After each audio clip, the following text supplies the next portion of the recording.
there, Glazerites. It is Carmen here again with Mako, and today we are going to review the glaze profile for our stoneware glaze, Norse Blue. Norse Blue is a frosted blue glaze that breaks well over texture and has a glossy finish. This glaze remains stable on its own, but can add mobility in combinations or when it has a heavy application. We're going to start out by showcasing an application demo just so you can see a proper application of this glaze to achieve the results that you see in any of our published information. So first here we've got our lovely brushing pint here, and on the label we have our sample tile showcasing 3 coats of Norse Blue on a white stoneware clay body fired to cone 6. Anything varying from that could cause variation in your finish like we're going to review here, but just so you know, that's what all of our samples are fired to. On the side here we showcase our dinnerware safe label, and always remember to log that lot number to our technical team if you do need to contact us for any reason. So starting out, I'm just going to shake up the glaze.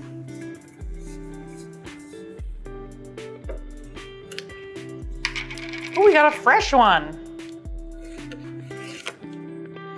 All right, still working with these older tops here. We've had a lot of people contact us complaining about them, and actually, the more recent pints that I've been using have had our old tops again, so they're coming back, guys, all right? It was all for supply chain issues, as I know everyone's heard for too long now, but really is what it is. We've moved back to our normal tops, so just hold tight for us there. We really appreciate your patience and understanding in navigating this.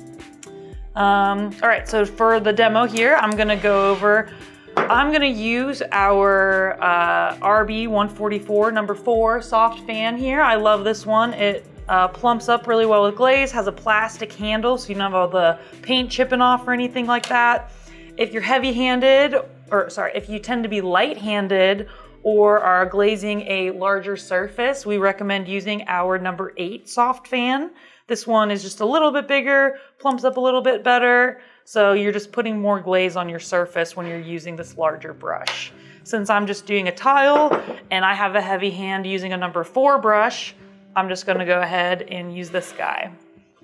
So starting out, I like to mix my brush and the glaze, and that really ensures that my brush is nice and plumped up with glaze. I don't want my brush to be dragging across the surface. I don't know, hear that? We don't want to hear it, all right? So we're gonna apply this glaze on. I like to say we're smearing peanut butter on, really building material up on that surface. You don't want any dragging or you're gonna start ripping your bread. So there's one coat. As you can see, I really just slop that glaze on. We really want to build up enough material here to create an interaction on the surface.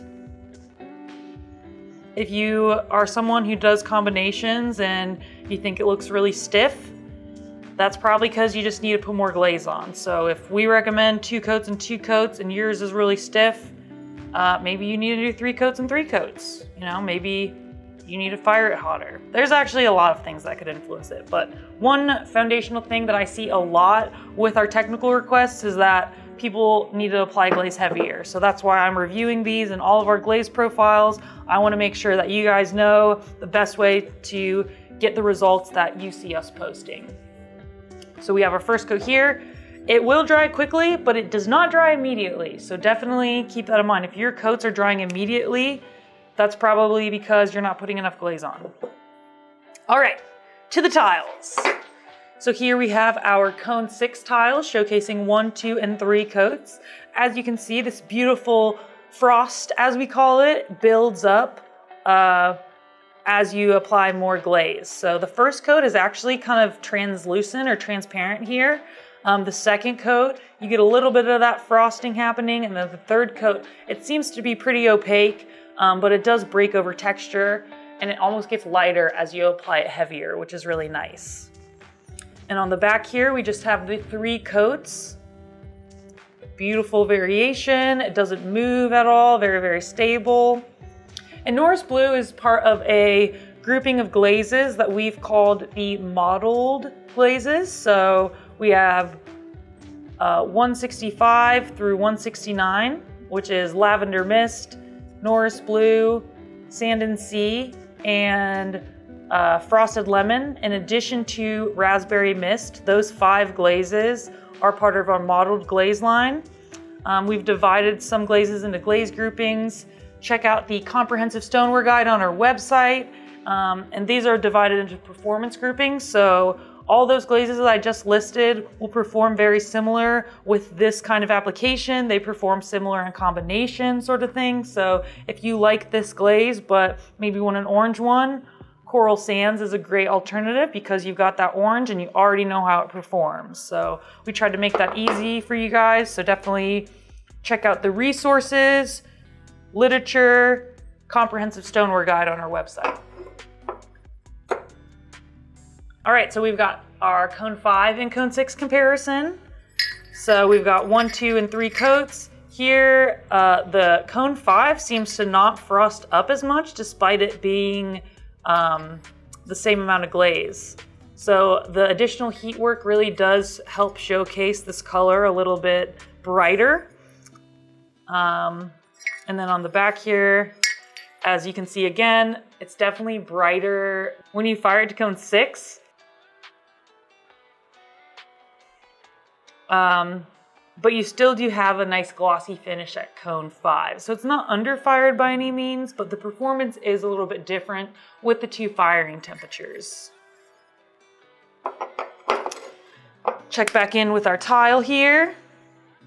Get our 2 and 3 coats on there. All right, the second coat. Really lay that glaze on there. This is one glaze that I really like to put on heavy because I really like that frosted modeling that happens with it, and I can count on it being a stable glaze. So just 3 nice heavy coats on its own. It's not going to move off of my piece. All right, so we've got 2 coats. This will take a little bit longer to dry, which is how you know you have enough material on there. All right, and we have cone 10 here. So here's 3 coats and cone 10 reduction and just 3 coats with cone 6. The cone 10 does have a little bit more mobility than cone 6 showcased, but it's not like running off of my piece. This particular result ended up being really bright. I have seen Norse Blue lean a little bit more purple or darker when it's fired in a cone 10 reduction. That result is featured on our website. We do have cone 10 results for all of our stoneware glazes on our website. So if you see Norse Blue, it's probably that more purple finish. So the reduction can have a bit of variation with it, which I like to kind of feature because just because you see a glaze on a tile doesn't mean it's going to always look that way. There's so many variables that will play into the fire results of any glaze. And here we have cone 6 with light and dark flux. Here we have flux applied underneath 3 coats of Norse Blue. This light flux is gorgeous, brightening up this beautiful blue, adding a nice amount of mobility. And then here we have the dark flux interacting here. This has beautiful striations, great mobility. I love the interaction with this here. And on the back here, we have the flux over the Norse Blue, which still, again, beautiful reactions. I love this kind of consistent striation that's happening. It looks like it is a little bit more mobile than it was when it's applied underneath, which is kind of interesting. And then here we have our cone 10 with flux. So both of these is flux applied over 3 coats of Norse Blue. The more heat work, it is a little bit more mobile. I can tell by the kind of buildup of glaze that's happened here, but it's still not running off of my piece.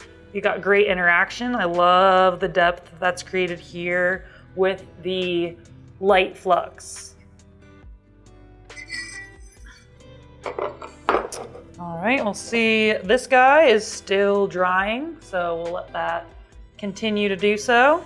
We'll review our alternative clay bodies.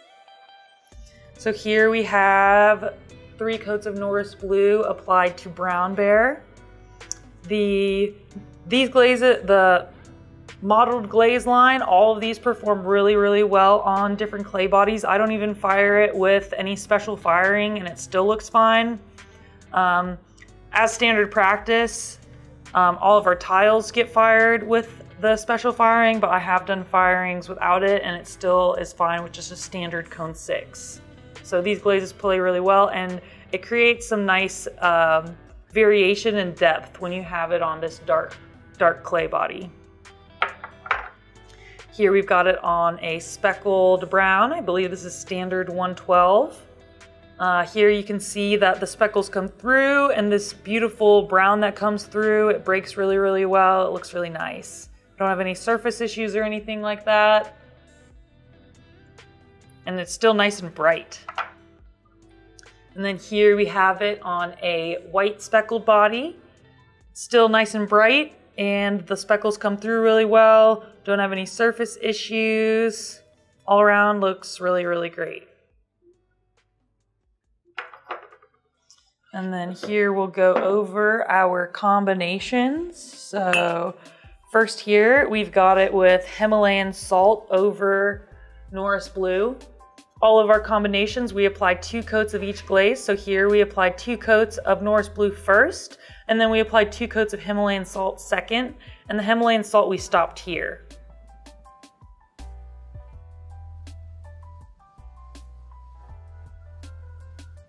Okay, actually this looks like it's sea salt. It looks like it might have been mislabeled on the bottom. All these crystals are definitely sea salt, so please forgive me. Sea salt over Norse blue, which makes a lot more sense because Himalayan salt has a lot of mobility, so having it on a glaze that is a little bit mobile, I would expect it to move more. But with the alabaster, or with the sea salt, both of these glazes can be mobile but aren't, so that makes sense that it's not running too much, but it does have some mobility. So again, my apologies. This is sea salt over Norse blue.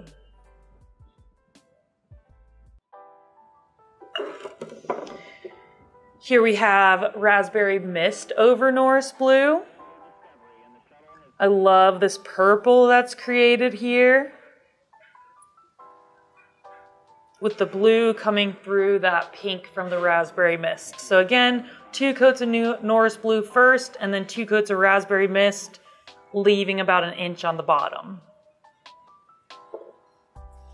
And then here we have rainforest over Norse blue. So the rainforest and all of our 2021 glazes kind of showcase this awesome variation when it's applied in combination. It's kind of cool getting different drips and striations happening with it. The rainforest is a very mobile glaze, which makes sense because we get all these pooling. So this is kind of how I was expecting the Himalayan salt to perform when I thought that was Himalayan salt. But it's sea salt, so fair mistake. They're both salty glazes. So again, rainforest over Norse blue here. We get a decent amount of mobility and some nice green colors with that blue coming through. All right, we'll do our final coat on our sample tile here. And even on the 3rd coat, I'm still mixing my brush into that glaze, making sure it's got enough glaze on it.